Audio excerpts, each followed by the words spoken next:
going to talk a little bit this morning about mobile commerce, but specifically where I think mobile commerce is going, which is towards something I call smart commerce.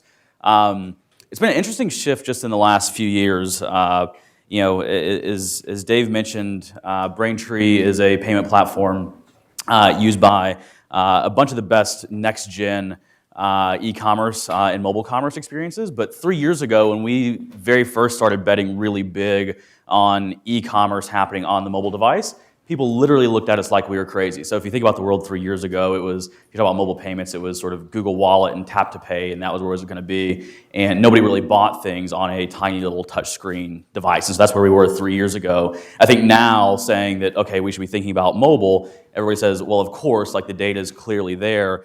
But I think there's a lot more than just designing for the smaller form factor that's going to be really, really important for commerce, and specifically sort of the enablement of smart commerce and what that means. So I'll come back and talk a little bit more about that. In terms of, a little bit about us, just in the sense of, why sort of these comments will be relevant. The fact that we bet really big on mobile 3 years ago before anybody else was at the time, it was less than 1% of e-commerce. We had a view that if we could make it really, really simple to do mobile payments or other sophisticated payment tools, that we could do for the world of commerce and payments what iOS had done for mobile apps, which is to say, if you can take this sort of really, really difficult to access infrastructure and make it accessible the way that iOS did for sort of cellular services and handsets and things like that, and abstract away the complexity, make it easy to access, that you get this amazing amount of innovation on top of it around new experiences that can be built. And now we can look back a few years later, and Uber and Airbnb and Hotel Tonight and Fab and Bonobos and lots of other fantastic e-commerce and m-commerce experiences have built on the platform. And what that's done for us is we've had a great sort of inside view of a lot of these businesses. We've partnered with them as to how these things have grown up.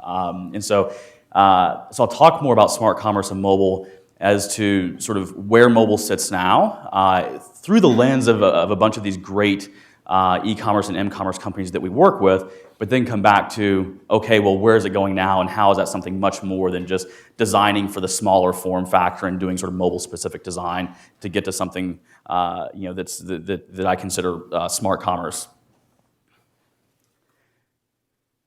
So, if you just think about where sort of e-commerce has been and where it's going. If you think about sort of the last 15 years of e-commerce, it looked like the screen on the left where sort of I'm going and doing a lot of data entry to tell an application about myself in order to get service.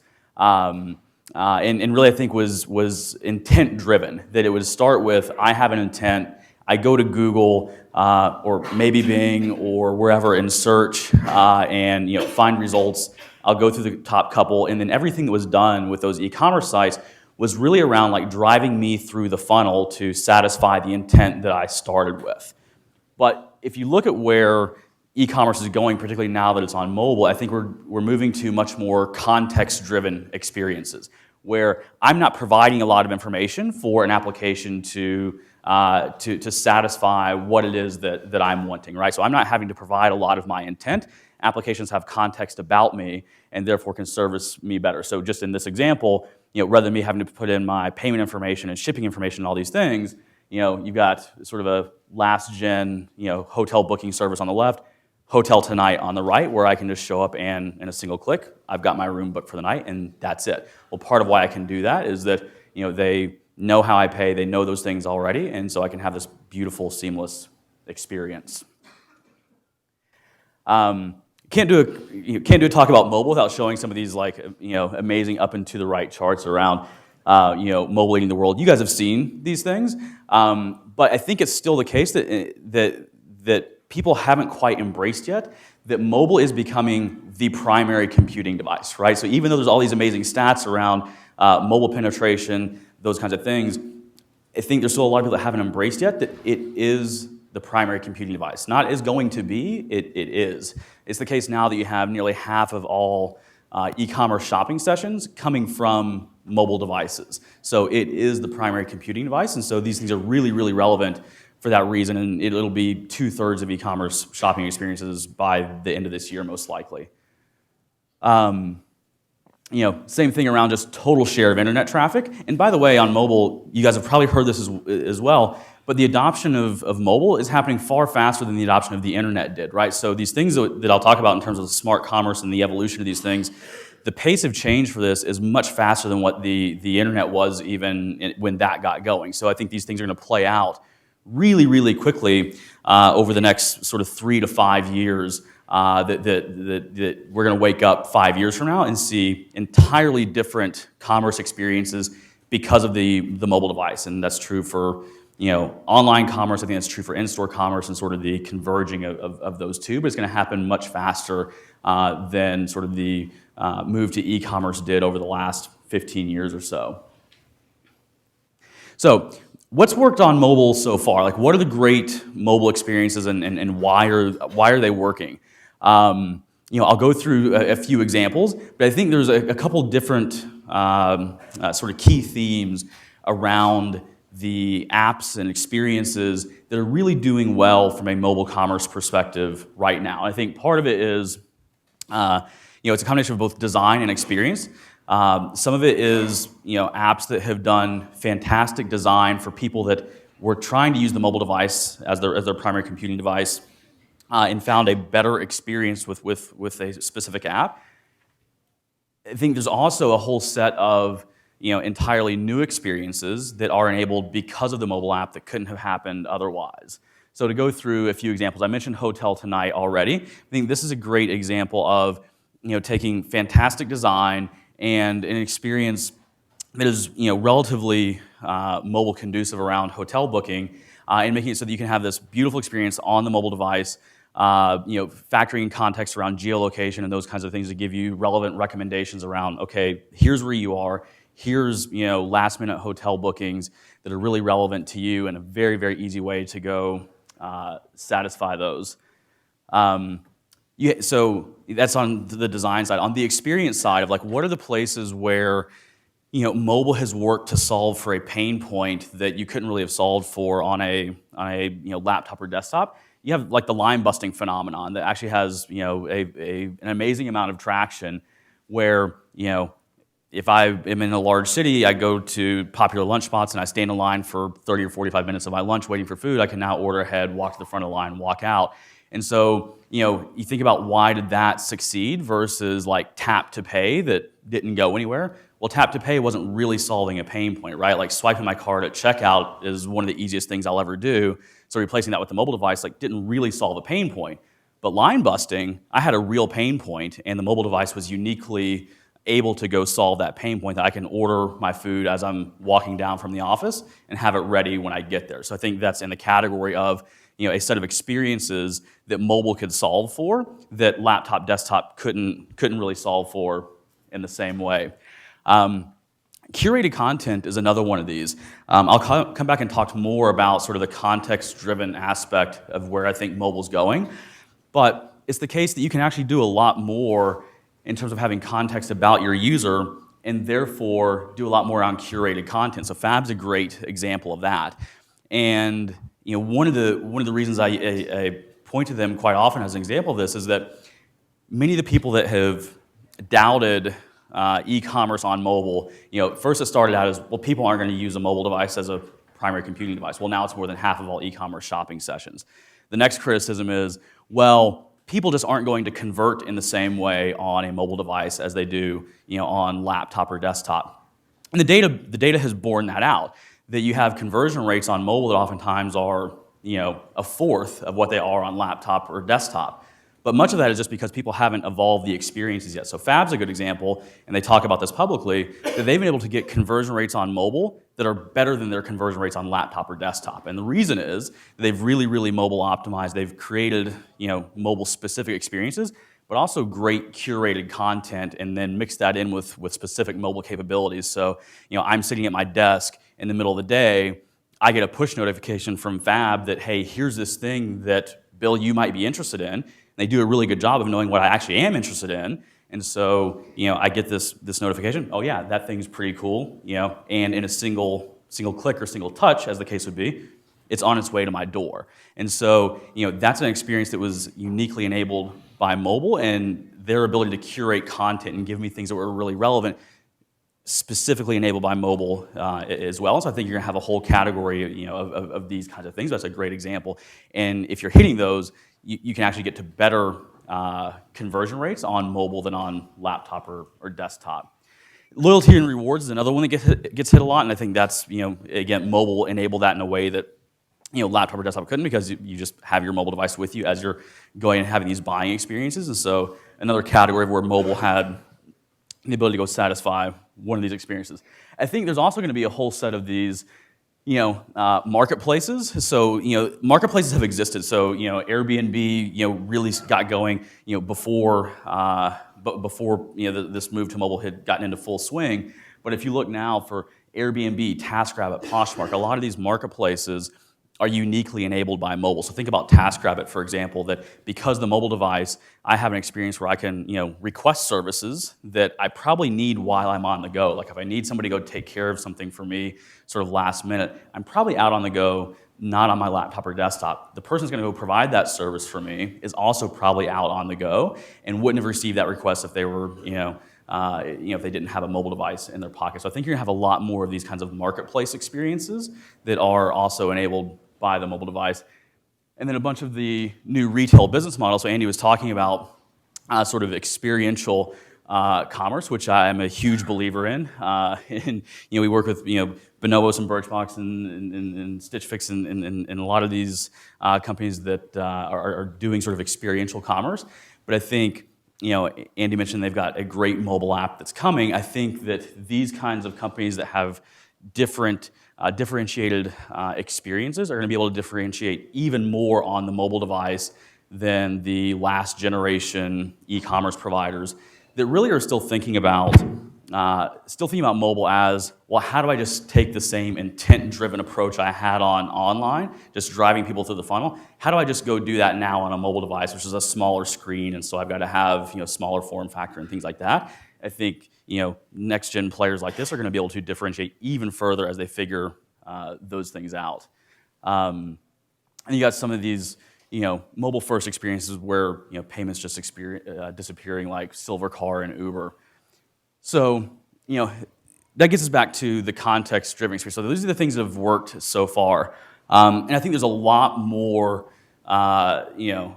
greenfield around those different things where you can find experiences that are uniquely solved by mobile. I think there's more of that to come. I think there's more to come around people that just solve design really well and get the experience really right on mobile. I think there's more of that to come. But I think what's really going to hit over the next 5 years or so is the move to context-driven experiences on mobile devices. And so, I'll give an example of what I think that means. So you look at some of these experiences that we've talked about. So, I can, with Trunk Club, I have a stylist that knows my preferences. They're thinking about, how does the app know more and more about the experiences I want? I can start to have, something where rather than me starting with an intent that I want to go get something, imagine an experience where I could say, okay, I'm coming out for, COMMERCISM. I'm about to go on a trip, and there's a recommendation for me about, hey, Bill, here's a great suggestion for an outfit that would be great for you, much better than just wearing your logo wear stuff that you normally do. Here's a great suggestion. By the way, it's on its way to its door for you. But then, get there to the airport, there's an Audi A4 waiting for me from Silvercar without me having to say anything. I can show up at my hotel and have my dinner order ready for me without having to say what it was that I wanted. Most of these things are there already. It's just I'm explicitly stating my intent. I think we're going to get to more and more of these things where they know my intent already. You're seeing a little bit of this happening. eBay now is another good example of forgot my charger. I have one there in less than an hour. Or get great entertainment from Y Plan, where it's like, hey, Bill, you now have the night free. All J's playing at the Fillmore. You could go see them. I never would have thought of some of these things on my own, but I think we're going to have more of this where because the app has context about me, the app can make great suggestions about these things that I may be interested in, but had it been left to me to go Google search for something, I probably wouldn't have done it. I might not have said, let me go Google search for a concert I could go see tonight after this is done. But if it's suggested to me, then I may be much more interested in that.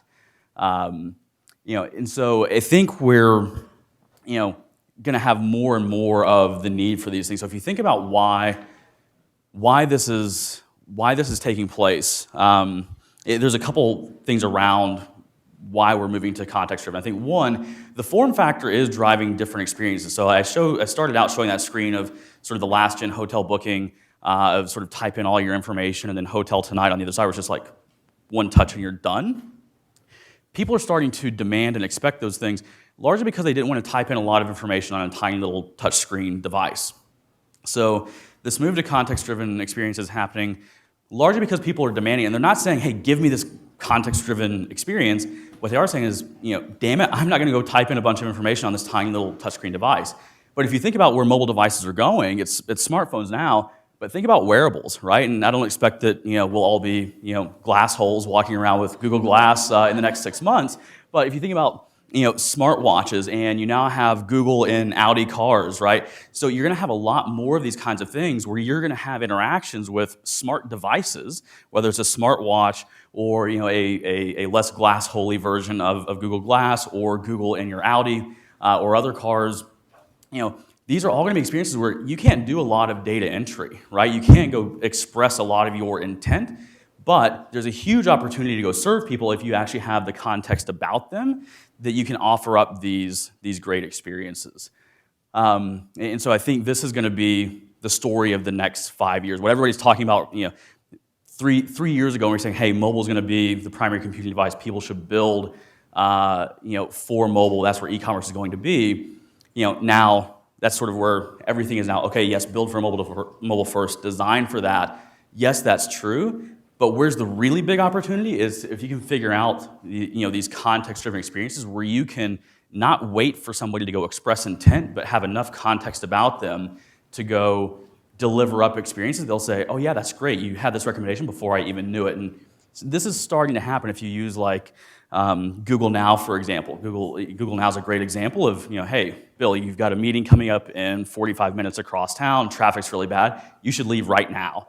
And, so there's more stitching together of that happening. If it could then go to, and by the way, your Uber's I already ordered your Uber for you. It's already on the way. There's not a lot of bridge that's needed to get to that kind of experience. I think we're very close to it, and people are going to demand it. Where does that leave opportunities for everybody here? Like, what does everybody here go build as a result of this? And I think there's sort of two categories of this.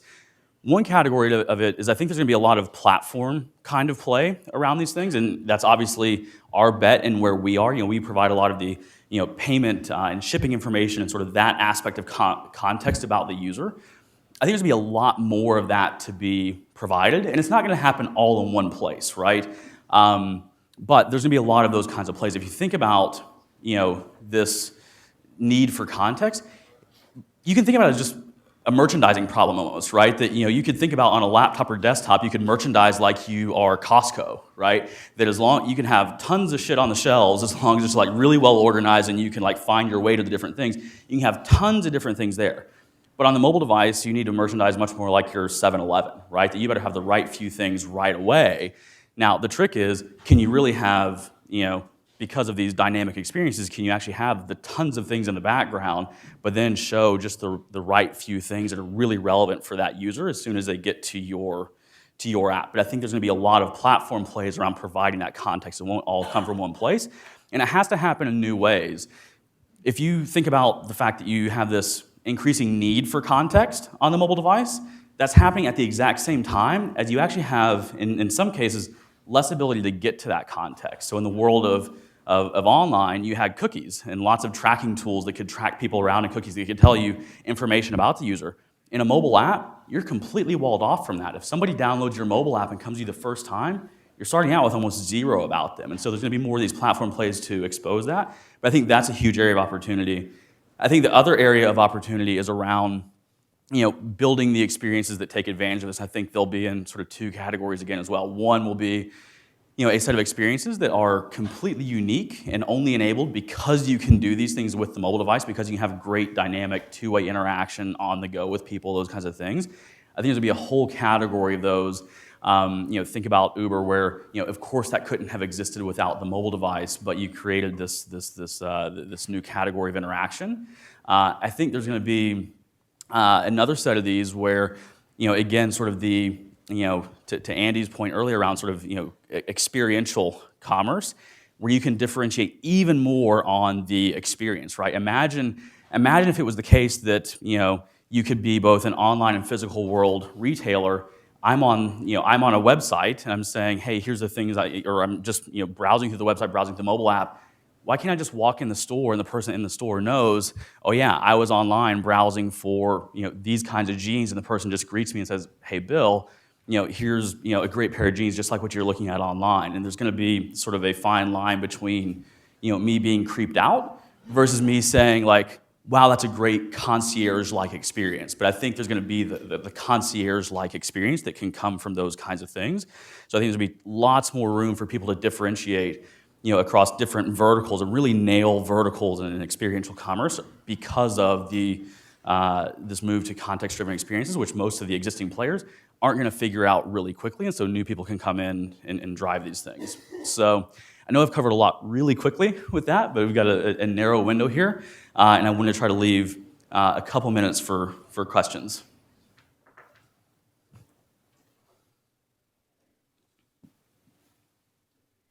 Yes?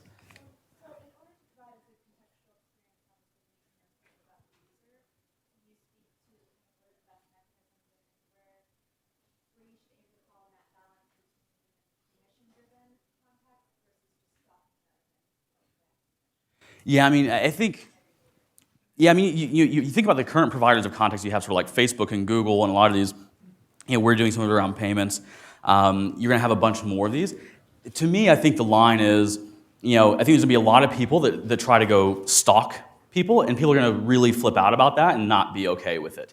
I think there's the other side of it, where if you can deliver up the concierge-like experience, that I feel like this experience is like, oh, it's great that they knew me. This is like, think what commerce was like 50 years ago, that like I'd go buy things from like the small little store owner that of course knows my name and my preferences. If you can create that where it feels sort of friendly and inviting and a great concierge, I think people will really enjoy and gravitate towards that and perhaps demand it. So, if there's other questions, I think we're short on time. So shoot me a tweet or come find me afterwards, and would love to answer other questions around any of this stuff. And excited to see what you guys go build. I think there's a lot that's going to come out of the room here. Thanks.